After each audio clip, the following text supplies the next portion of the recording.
నమస్తే, welcome back to Suman TV. ప్రస్తుతం మనతో పాటు ఉన్నారు consumers affairs committee chairman Mandari Krishna Reddy garu. నమస్తే సార్. నమస్తే అమ్మా. సార్, మన అమెరికా వదిలి మన ఇండియన్స్ చాలా మంది బ్యాక్ వచ్చేస్తున్నారు. మామూలుగా అమెరికా అంటే మనం ఒక వీడియోలో మాట్లాడుకున్నాం, చాలా మంది అక్కడ ఏదో ఒక పని చేసి బతికేద్దామని వెళ్ళిన వాళ్ళు చాలా మంది ఉంటారు. కానీ ఇప్పుడు ఏంటంటే అక్కడ ఉండలేక వచ్చేస్తున్నారు మన వాళ్ళందరూ కూడా. ఇదంతా కూడా ట్రంప్ ఎఫెక్టే అనుకోవచ్చా, ఇంకేమైనా కారణాలు ఉంటాయంటారా? 100% ముందు ట్రంప్ ఎఫెక్ట్ ఎక్కువ భాగం, కొంత భాగం ఏంటంటే ఏ ఎఫెక్ట్ కూడా కొంత ఉందని చెప్పుకోవచ్చు. కానీ ఇప్పుడు మాత్రం ఎక్కువగా ట్రంప్ ఎఫెక్ట్ ఎక్కువ కనపడుతుంది. ట్రంప్ చేసిన పని ఏమిటంటే, అసలు గ్రీన్ కార్డు హోల్డర్స్ను కూడా నువ్వు అమెరికన్ సిటిజన్ కావు, నిన్ను ఎప్పుడంటే అప్పుడు పంపించడానికి మాకు హక్కు ఉంది, ఏ చిన్న తప్పు జరిగినా చిన్న పొరపాటు జరిగినా నిన్ను వెంటనే వీసా క్యాన్సిల్ చేసి పంపిస్తామని చెప్పి బెదిరించడం అనేది ఒక పెద్దగా తప్పింది. రెండవది, ఎక్కడైతే ఉద్యోగస్తులు ఇంతకుముందు మనకు అక్కడ మన వాళ్ళు జాబ్స్ చేస్తున్నారు, ఈ జాబ్స్ చేసేటువంటి వాళ్ళలో ఎక్కువ మంది ఏంటంటే పెట్రోల్ బంకులలో లేకపోయినట్టు వాళ్ళు హోటల్స్లోనో లేకపోతే డెలివరీ బాయ్స్ లాగానో ఇట్లా పనిచేసే వాళ్ళు ఎక్కువ ఉన్నారు. వ్యవసాయ కేంద్రాల్లో పనిచేసే వాళ్ళు చాలా ఎక్కువ మంది ఉన్నారు. వీళ్ళు గతంలో ఏం చేసేవాళ్ళు అంటే ఎక్కువ గంటలు పనిచేసేవాళ్ళు. వీళ్ళకి అన్ని గంటలు పనిచేయడానికి రైట్ లేదు. అక్కడ అమెరికన్ చట్టాల ప్రకారంగా లిమిటెడ్ అవర్స్ మాత్రమే పనిచేయాలి అనేది ఉంది. వాళ్ళకి జీతం కూడా ఎక్కువ ఇస్తున్నట్టుగా చూపించాల్సిన అవసరం ఉంది. మరి అమెరికన్స్ని పెట్టుకుంటే చాలా ఎక్కువ జీతం ఇవ్వాల్సిన పరిస్థితి ఏర్పడుతుంది. కాబట్టి ఇండియన్ ఆ ప్లేస్లో పెట్టి వాళ్ళు ఒక రకంగా తక్కువ ఖర్చుతో నడిపించేందుకు ప్రయత్నం చేస్తూ ఉన్నారు వాళ్ళ వ్యాపారాలు. ఇప్పుడు ట్రంప్ తీసుకొచ్చిన చట్టాలన్నీ కూడా చాలా స్ట్రిక్ట్గా ఉండడం వల్ల అలాంటి వాళ్ళని అకామిడేట్ కష్టంగా ఉంది. కాబట్టి అలాంటి వాళ్ళని వెళ్ళిపోవాలని చెప్పి పంపించాల్సిన పరిస్థితి ఏర్పడుతుంది. చాలామందిని వీసాలు ఎక్స్టెండ్ చేసుకుంటూ అక్కడ ఉన్న వాళ్ళు చాలామంది ఉన్నారు. అంటే వీసా లేదు వాళ్ళకి, వాస్తవంగా 6 నెలలకు గడువుకి వెళ్ళారు, కానీ అక్కడే స్థిరపడిపోయారు. అంటే వాళ్ళందరూ కూడా ఒక రకంగా ఇల్లీగల్ ఇమిగ్రేట్స్ కిందనే లెక్క వాళ్ళు.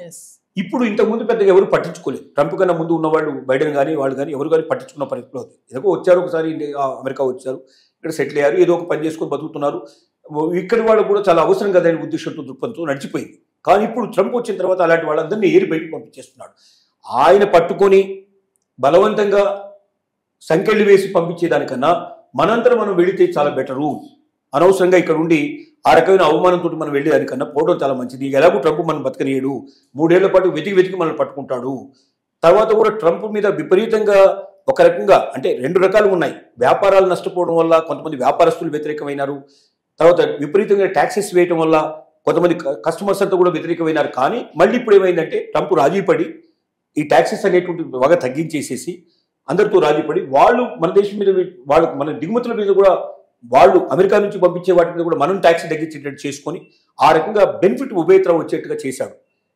మొదట బాగా ఇబ్బంది పడ్డటువంటి అమెరికన్స్ కూడా ఇప్పుడు ఏం గ్రహించారంటే మన అమెరికాకు చాలా మేలు జరిగింది, మన ట్యాక్సెస్ కూడా ఇతర దేశాల్లో మన వస్తువులు ఎక్కువ అమ్ముకునే పాసిబిలిటీ ఏర్పడుతుంది, కాబట్టి మనం ఇండస్ట్రీస్ బాగా డెవలప్ చేసుకోవచ్చు, ఎంటర్ప్రెన్యూర్షిప్ డెవలప్ చేసుకోవచ్చు అనే ఉద్దేశం కూడా ఉన్నారు. కాబట్టి రోజు రోజుకి మళ్ళీ కొంచెం ట్రంప్కు సపోర్ట్ పెరిగే పరిస్థితి ఏర్పడింది. ఈ పరిస్థితుల్లో ఈ సిచ్యువేషన్స్లో ఇక ట్రంప్ మనల్ని ఎలాగూ ఇక్కడ ఉండనివ్వడు, కాబట్టి మనం జాగ్రత్త పడి ముందే వెళ్ళడం మంచిది. ఎలాగో ఉద్యోగం చేసుకోలేకపోతున్నాం, ఉపాధి చేసుకోకపోతున్నాం, కోల్పోతున్నాం మనం అనేటువంటి ఉద్దేశంతో ఎవరైతే ఇల్లీగల్ ఇమిగ్రేట్స్ ఉన్నారో వాళ్ళందరూ వెంటనే వెనక్కి వచ్చే ప్రయత్నాలు చేస్తున్నారు.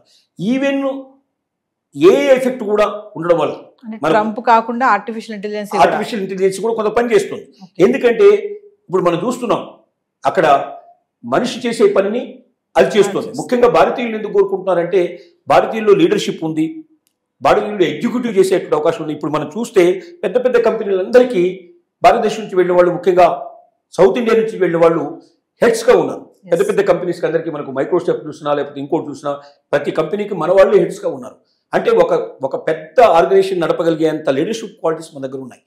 కానీ ఏ వచ్చిన తర్వాత ఎవరు నడపాల్సిన అవసరం లేదు, ఏ నడుపుతుంది కావాలంటే అనేటువంటి పరిస్థితులు ఏర్పడిన తర్వాత అలాంటి వాళ్ళకు కూడా భయం పట్టుకుంది. కాబట్టి చాలామంది ఇంకోటి ఏమైందంటే ఇతర దేశాల్లో ఎవరైతే వచ్చి అక్కడ కంపెనీస్ నడపాల్సున్నారో వీసాలన్నీ ఆపేయటం వల్ల కంపెనీ ఎక్స్పాన్షన్ ఆగిపోయింది. బయట వాళ్ళు ఎవరు ఎక్స్పాన్షన్ వాళ్ళు చేసుకోవడానికి పాసిబిలిటీ లేకపోయిన పరిస్థితి ఏర్పడింది. దాని ఎఫెక్ట్ కూడా చాలా పడింది. దాని ఎఫెక్ట్ పడటం వల్ల కూడా అక్కడ ఉన్నటువంటి కంపెనీ రన్ చేయాలంటే కొత్త వాళ్ళని పంపిస్తే కానీ అది ఇంకా బాగా ఎక్స్పాండ్ చేసే అవకాశం ఉంది. ఉన్న ఎక్స్పాన్షన్ సరిపోవడం లేదు. అలాంటి పరిస్థితులు ఏంటంటే కొంతమందిని విత్డ్రా చేసేసి ఇండియాకు పిలిపించేటువంటి ప్రయత్నం కూడా కొంత కంపెనీలు చేస్తున్నాయి. ఇలాంటి అన్ని రకాలైనటువంటి ఒత్తిళ్ల వల్ల అక్కడ ఉండడం కన్నా భారతదేశానికి వెళ్ళి ఇప్పటి నుంచి అక్కడ ఏదైనా మనకు ఎంటర్ప్రెన్యూర్షిప్ స్టార్ట్ చేసి మనం ఒక కంపెనీ స్టార్ట్ చేసి ఎంతో కొంత మనం పురోగతి సాధిస్తే వాడు మనల్ని మెడబట్టి బయటికి పంపించేదానికన్నా మనమే పోవడం మంచిది అనేటువంటి దృక్పథంతో ఎక్కువ మంది ఖాళీ చేసి ఇండియాకు రావడానికి ప్రారంభించారు. చాలా వందలు కాదు వేల సంఖ్యలో వస్తున్నట్టుగా వార్తలు వస్తున్నాయి. ఇలాంటి పరిస్థితుల్లో కొన్నాళ్ళు పోయిన తర్వాత ఇక అమెరికాలో 100% నేను సేఫ్గా ఉండగలుగుతున్న వాళ్ళు తప్ప మిగతా వాళ్ళు ఎవరు అక్కడ ఉండకపోయినా మనం ఆశ్చర్యపడాల్సిన అవసరం లేదు. అంటే సార్ ముందు ముందు అమెరికా వెళ్ళాలనే ఆలోచనని విరమించుకోవాలంటారా? ఈ 3 సంవత్సరాల పాటు ట్రంప్ ఉన్నంత కాలం, ట్రంప్ ఉన్నంత వరకు. తర్వాత ట్రంప్ రాకపోతే లేదా ట్రంప్ లాంటి వాడే రాకపోతే మనం ఏదైనా చేయగలుగుతాం. అంటే మళ్ళీ బైడెన్ లాంటి వాడు ఇంకొకరు గతంలో ఉండే ప్రెసిడెంట్ వాళ్ళు ఎవరైనా వచ్చి కాస్త లిబరల్గా ఉండే పరిస్థితి ఏర్పడితే అప్పుడు ఉండొచ్చు. కానీ ట్రంప్ ఉన్నంత కాలం అది సాధ్యం కాకపోవచ్చు అనేది ఇప్పుడు ఉన్నటువంటి పరిస్థితి. అంటే స్టూడెంట్స్ కూడా అంతేనా సార్? అబ్రాడ్ వెళ్ళి చదువుకోవాలనుకుంటారు కదా, అమెరికా వెళ్ళి చదువుకోవాలి, పై చదువులు అనుకున్న వాళ్ళు కూడా ఈ టైంలో వెళ్ళకపోవడం మంచిదంటారా? స్టూడెంట్స్కి పరిస్థితి మరీ ఘోరంగా ఉంది. ఎందుకంటే ఒకటి ఇప్పుడు కొన్ని యూనివర్సిటీస్ని మూసేసే పరిస్థితి తీసుకొచ్చాడు. యూనివర్సిటీ గవర్నమెంట్ డబ్బంతా కూడా పూర్తిగా ఆపేశారు. తర్వాత ఇక్కడి వాళ్ళు ఎవరైనా పార్ట్నర్షిప్లో అక్కడ యూనివర్సిటీలు ఉంటే అలాంటి వాటిని బలవంతంగా వాళ్ళని పార్ట్నర్షిప్ విత్డ్రా చేయించి వాళ్ళని బయటికి పంపించే ప్రయత్నం చేస్తున్నాడు. తర్వాత స్టూడెంట్స్కి వాళ్ళు అక్కడ కొంతకాలం అంటే అయిపోయిన తర్వాత కూడా వాళ్ళు ఉండడానికి ఒక 3 ఏళ్ళు 2-3 ఏళ్ళు ఉండడానికి ఇంతకుముందు అవకాశం ఉండేది. అలా ఉండి వాళ్ళు జాబ్ సెర్చ్ చేసుకోవడానికో లేకపోతే ఇంకా పై చదువులు చదువుకోవడానికో అవకాశం ఉండేది. ఇప్పుడు అది లేదు. నీది అయిపోగానే నీ చదువు అయిపోయిన మరుక్షణం నువ్వు వెంటనే టప్పా కట్టేసుకుని నువ్వు ఇంటికి వెళ్ళిపోమని చెప్పేస్తున్నారు. ఇలాంటి పరిస్థితుల్లో బయట పనిచేయడానికి కూడా స్టూడెంట్ బయటకు వెళ్ళి పనిచేయడానికి వీల్లేదు. ఓన్లీ యూనివర్సిటీ ఆవరణలోనే పనిచేయాలి, బయటకు వెళ్ళి పనిచేయడానికి వీల్లేదు. ఇప్పుడు వాళ్ళు ఇంతకుముందు బయటకు వెళ్ళి పనిచేస్తున్నారు, డెలివరీ బాయ్స్గానో ఏదో పెట్రోల్ బంకులోనో లేకపోతే హోటల్స్లోనో అక్కడిక్కడ పనిచేస్తున్నారు. ఇప్పుడు ఆ పనిచేసే అవకాశం కూడా వాళ్ళకి కోల్పోయారు.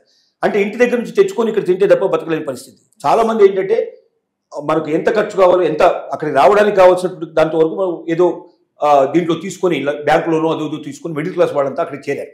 అంటే అక్కడే సంపాదించుకొని మేము బతుకుతాం, అక్కడే చదువుకుంటాం, గొప్పవాళ్ళు అవుతామని ఆశపడ్డారు. ఇప్పుడు ఇండియా నుంచి డబ్బు వస్తే తప్ప బతకలేని పరిస్థితి ఏర్పడేసరికల్లా ఇండియా నుంచి పంపించగలిగే ఫ్యామిలీస్ కూడా చాలా తక్కువ ఉన్నాయి. అంటే ఇండియా నుంచి ఎప్పుడైతే పంపించలేకపోతున్నారో అక్కడ ఉండడానికి అవకాశం లేక కొంతమంది వెనక్కి వస్తున్నారు. స్టూడెంట్స్ అలాగే వస్తున్నారు. ఇంకా భవిష్యత్తులో స్టూడెంట్స్ కూడా పెరిగే అవకాశం లేదు. వేరే దేశాలకు వెళ్ళడానికి చాలామంది ప్రయత్నాలు మొదలుపెట్టారు. అమెరికాను వదిలిపెట్టి వేరే వెస్ట్రన్ కంట్రీస్లో ఎక్కడైతే ఈ అవస్థలు లేవో కొన్ని అక్కడ కూడా ఇప్పుడు ఇంగ్లాండ్ కూడా ఇదే పరిస్థితి తీసుకొచ్చింది. వెస్ట్రన్ కంట్రీస్లో చాలా కంట్రీస్లో మా దేశానికి వచ్చేటప్పుడు 1-2 సార్లు ఆలోచించుకొని చేద్దాం అనేటువంటి అంటే ట్రంప్ విధానాలే మిగతా దేశాలు కూడా ఫాలో అయ్యే ప్రయత్నం చేస్తున్నాయి. కాబట్టి అన్నిటికన్నా బెస్ట్ ఏంటంటే మన మాతృదేశం, మన దేశంలోనే మనం అవకాశాలు వెతుక్కోవచ్చు. దమ్మున్న వాడికి శక్తి ఉన్న వాడికి ఈ దేశం వదిలిపెట్టాల్సిన అవసరం లేదు. మన శక్తి సామర్థ్యాలు ఇక్కడే చూపించుకొని ఇక్కడే ఎదుగుదాం అనేటువంటి నిర్ణయానికి ఎక్కువ మంది రావడానికి అవకాశాలు పరిస్థితులు ఏర్పడుతున్నాయి. Thank you.